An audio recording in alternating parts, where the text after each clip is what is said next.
What we don't need is American-style political theater imported north of the border years after the fact. Your leader, Mark Carney, decided to have a former president up here just to chat with him on how to make things better.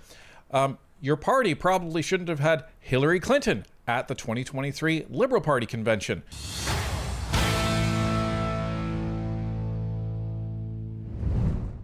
Misinformation Mark Gerritsen is at it again, saying conservatives are irresponsibly importing American grievances into Canadian politics. This is right after he was proven wrong about his attack on conservatives, calling out Mark Carney for lying to Canadians about the Gordie Howe Bridge deal. Needless to say, this is not going to go well for him. Let's take a look. The Conservative Party sharing a meme musing about whether Theresa Tam should be held accountable at a parliamentary hearing. For those who don't remember, Theresa Tam was Canada's chief public health officer and most prominent federal public health voice during the COVID-19 pandemic. What should bother you about this post from a Conservative Writing Association is actually not the question that's being asked. Parliamentary committees can study government decisions. Public officials can be asked tough questions. That's not the issue. In fact, Theresa Tam has already appeared before parliamentary committees more than 20 times since the pandemic. So let's not pretend that nobody's ever asked her difficult questions or examined the decisions that were made during the pandemic. What should bother you is why this question is being asked now. Just days after Anthony Fauci was dragged back in front of a U.S. Senate committee in a hearing that looked more like a political spectacle than a search for facts, we're suddenly seeing Canadian conservatives trying to create their own version with Theresa Tam. And that's deeply concerning because this really isn't about Theresa Tam. It's about importing American political grievances into Canada. For years now, we've watched parts of the American right turn Anthony Fauci into a symbol, not for discussions about public health, but for every frustration, every anger, every political score that they've ever wanted to settle about the pandemic. Now we're seeing the same playbook show up here. Here's the problem. Canada's pandemic response wasn't designed by one person. Decisions were made by federal governments, provincial governments, premiers, public health agencies, local health units, ministers, experts, and elected officials from throughout the country. So when a political movement tries to reduce all of that complexity into one individual, that's not accountability, that's scapegoating. And quite frankly, I'm disappointed to see Canadian conservatives looking at the hyperpartisan circus unfolding in the United States and deciding that's something worth copying. Canadians deserve serious conversations about what worked, what didn't, and what we can learn for the next crisis. What we don't need is American-style political theater imported north of the border years after the fact. We should be better than that, and these conservatives should stop taking their cues from the political circus unfolding south of the border. Wait a minute. Couple things here. Mark Gerritsen, you're a Canadian member of Parliament. You just said that you've spent years watching how the Republicans down in the United States have been operating. Why are you paying so much attention to American politics? Shouldn't you be paying more attention to, your own job, which is Canadian politics? And isn't it fascinating how Mark Gerritsen takes one question on one post and decides, I know exactly what they meant, and I'm going to decide what that meant, and then I'm going to take 10 steps over here and then interpret what it meant, and then hold them accountable for these magical thoughts that I'm inserting into their brains because I don't even know what they meant. And that is going to be how I'm going to frame this whole thing. Well, and I'll tell you, when I saw this post on Facebook very early this morning, because a certain kitten woke me up, I had gone through the comments and seen Mark Gerritsen saying to somebody essentially, and I'm paraphrasing here, but, you know, if I said something incorrectly or if I made something up in this video, let me know what it is, but you can't because I didn't. And I had made the snarky comment back to Mr. Gerritsen from my personal profile because he's blocked Northern Perspective. But I said, you know, Ryan and I will get to it this weekend. And here we are. So here we are. A couple other things. So he says, people are trying to reduce, all of these decisions down to one person. That's not accountability. That's exactly what accountability is. Actually, it is. Yeah.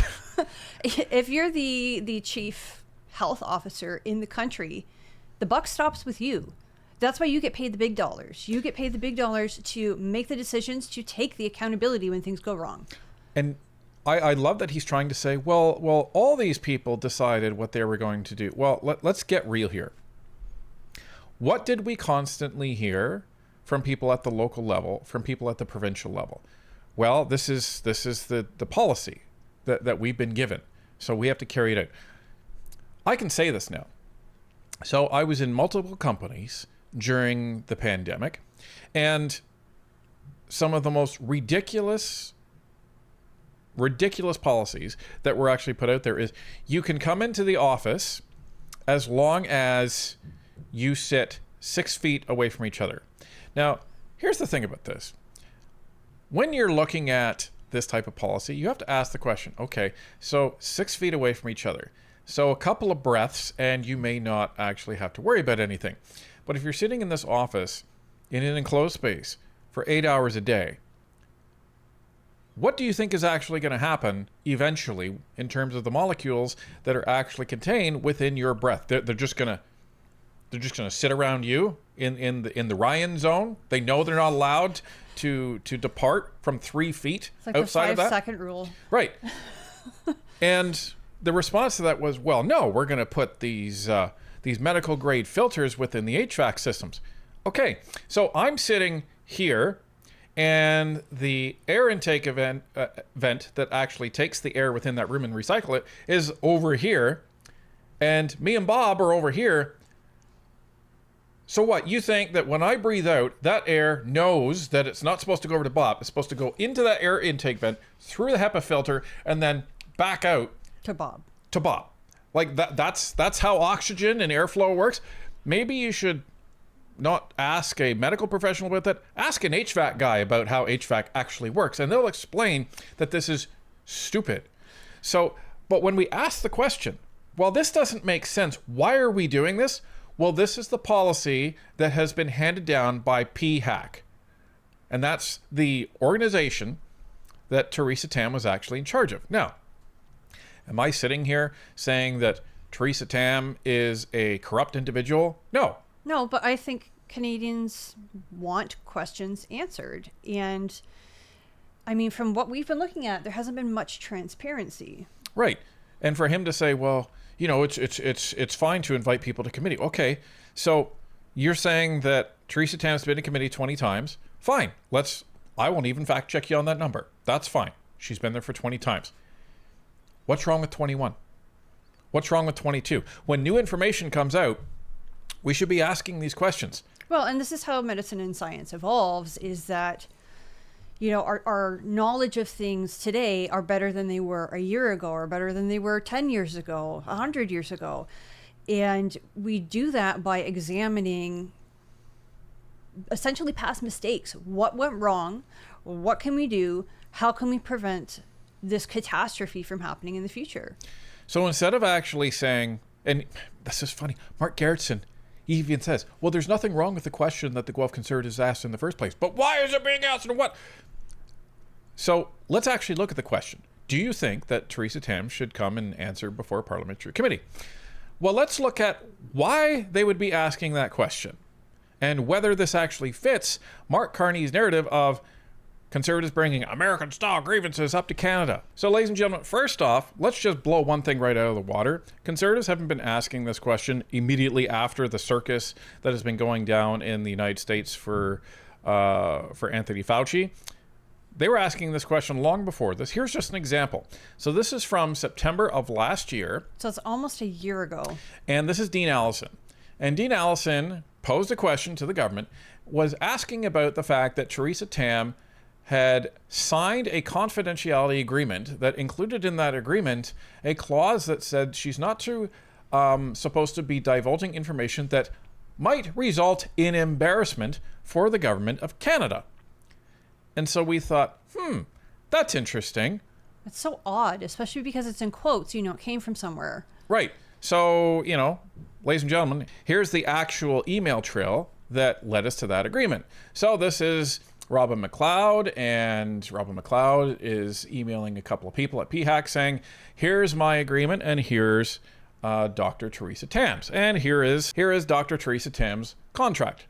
So in here, you can see where it actually says she's not allowed to divulge anything that may cause embarrassment. So that's actually in the contract. It's a very bizarre thing to actually put in a contract, as Tanya said. Have you ever seen something like that in a contract? No. So if we go further down, we see this page. This is part of Theresa Tam's contract. What was in there? I'm very curious as to what was in there and why this needs to be redacted. This seems very strange, just from a contract perspective, folks. You're not talking about specifics and intellectual property or anything like that when it comes to... This is the contract and agreement that says, I won't disclose anything that I shouldn't be disclosing. So what is the issue with actually disclosing what should be very neutral language around the contract that says you shouldn't be disclosing the contract or any of the information that the contract is referring to? This is kind of bizarre. And this is just one of the questions that Canadians are probably thinking of. Like, yeah, you know, let's pull her back to committee and let's ask what was actually going on here. And there's other questions like this. So this was a report that was put out on February of 2022, and this is Vaccine Confidence Info Bulletin. And at the top of page 7, you can actually see where it says that Omicron, 2 doses of the vaccine at that point, actually had 0 effect on protecting against Omicron. Why is that relevant? Well, this comes back to Theresa Tam and PHAC and the policies, because there was a mandate still in place on travel. But there wasn't a mandate to take a 3rd booster shot. So if you'd only taken 2, according to PHAC, the vaccine wasn't really effective at protection at all. So people that had actually taken the vaccine, they were just as vulnerable to getting COVID as a non-vaccinated person. That's what that says. Yet the vaccine restrictions were still in place. People that hadn't received even 1 vaccinated shot were still being treated completely differently than someone who had 2.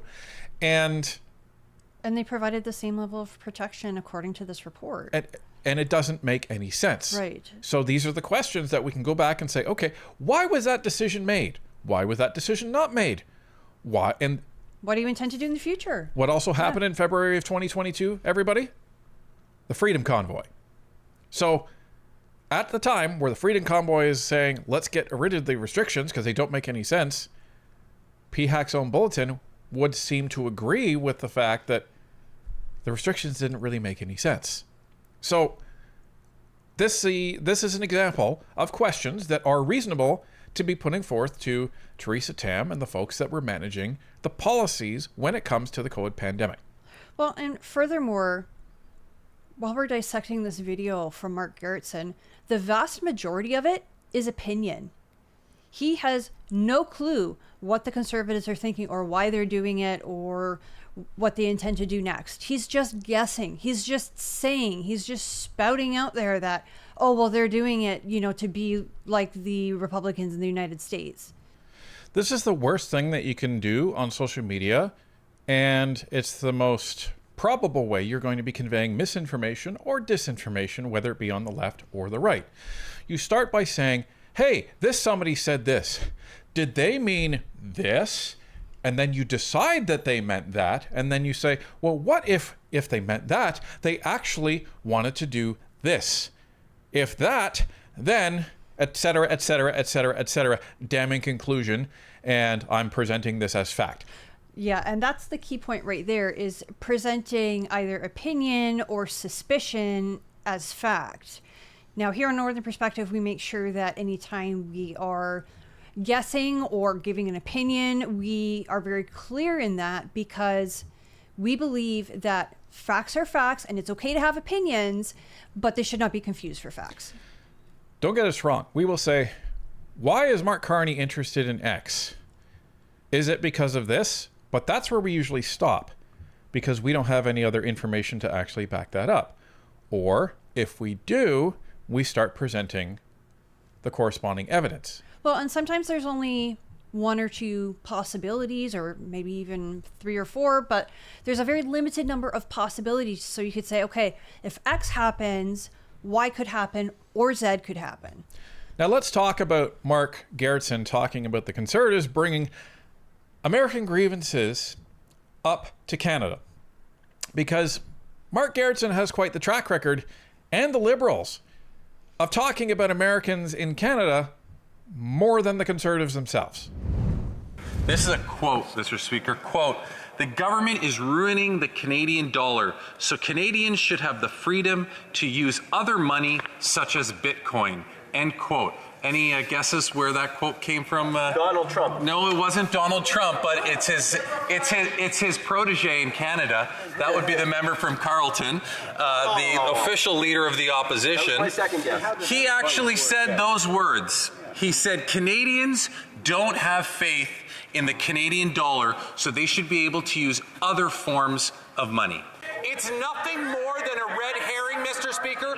The reality is that MAGA Republican politics now lives and resides within the Conservative Party of Canada. In this place.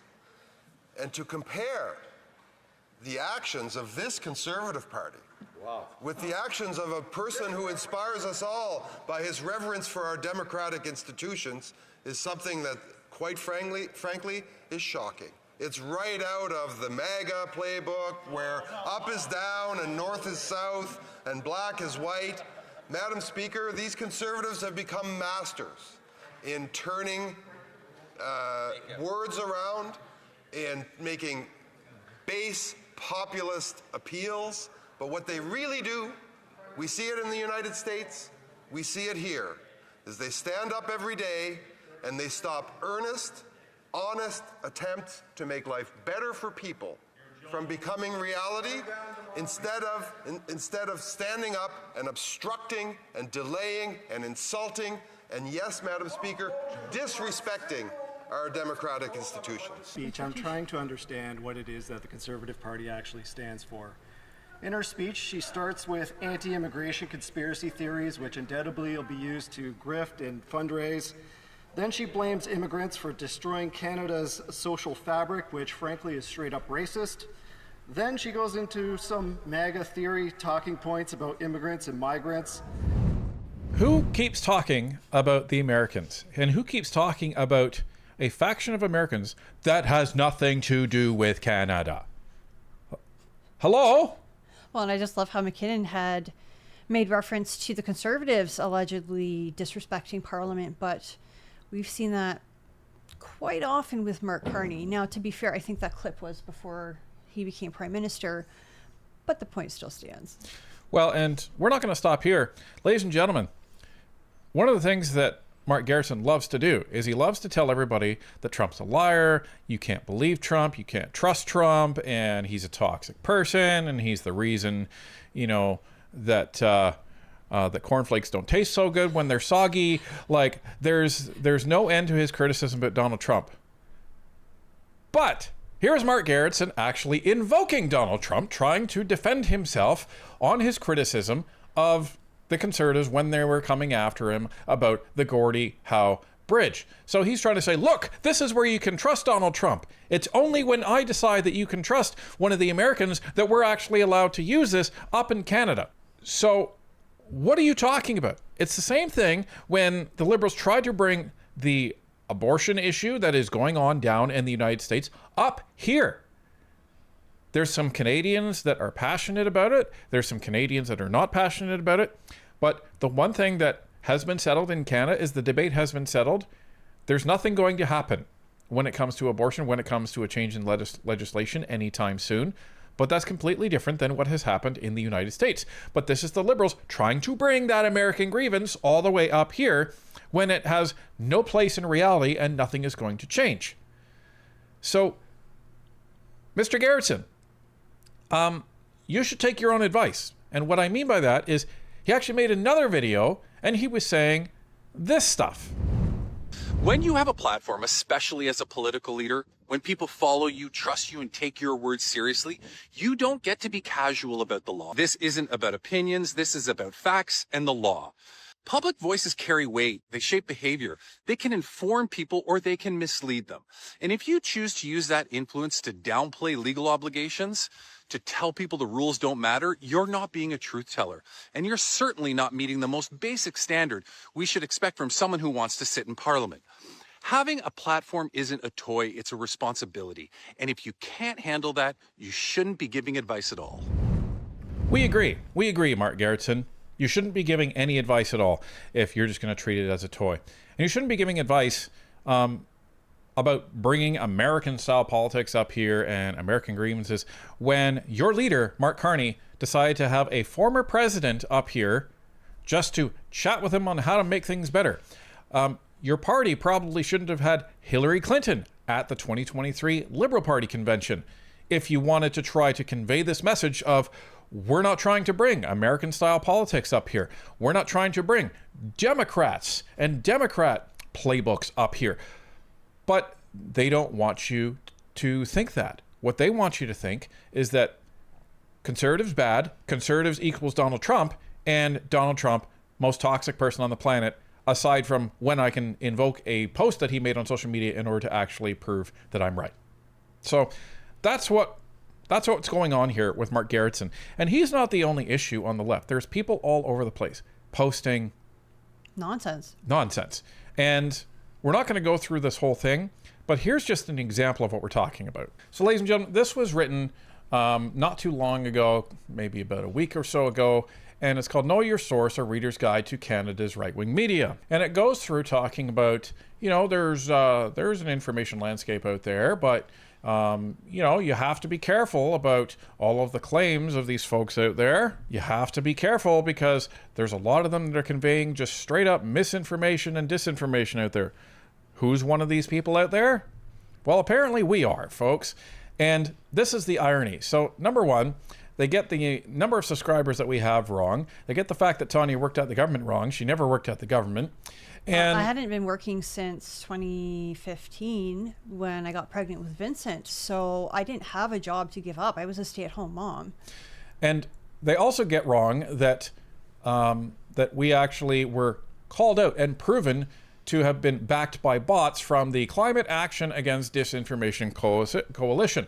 So it says that they found that Northern Perspective was one of 3 right-wing channels alongside Rebel News that were amplified by an inauthentic bot network during the 2025 election.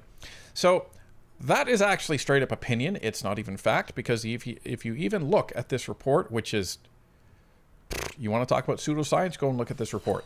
We'll put it in the description. So basically what they did is they said, look, Northern Perspective posts stories and they get amplified really early and then it dies off. Ladies and gentlemen, welcome to politics on social media. Or any news, really. Right. Where the news cycle, it goes up. So are you saying that CBC and CTV and Global, they're all using bots because that's exactly what happens in their news cycle? That's a different discussion for a different day. We're not going to address that. But the point is that these people, they looked at 60 accounts and they've decided that they were bots. They don't discuss what the criteria was. Well, because we found that those 60 were bots, there's another 600 that were bots as well. So therefore, these are all bots. I believe they did actually discuss the criteria, but you can't take 10% and say, okay, these ones fit the criteria, therefore the rest of them must as well. There was actually a scientist that got in trouble for doing this in Massachusetts, where she was testing illicit substances in the lab. If one of them tested positive, she would say the whole batch was positive. And a whole lot of cases, like 20,000 cases, I think, got thrown out of court because she was doing this. You can't do that. It's actually one of the most famous cases of that in the United States. And there's been some mini documentaries made on it. But this is where it comes back to. If you have a platform, I agree, you have a responsibility. But you have a responsibility to clearly indicate to your audience what is a fact and what is opinion. Well, and we always put all of our source material in the description. Now, the thing that I found very interesting about this particular article is it had listed a bunch of other organizations and given alleged grievances of things that they had allegedly done, but didn't say anything specific about Northern Perspective other than some bots had amplified our things, or bots, right? Because they didn't even prove that. And then that we were contacted by someone working for TASS in Russia, and we reported it to the RCMP right away.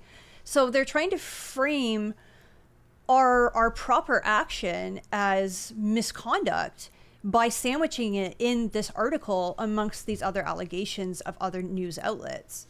So, Mr. Gerritsen and the Liberals, maybe you should clam down about trying to accuse the Conservatives of actually bringing up American-style politics and the American playbook up here, when that's absolutely the opposite of what they're doing.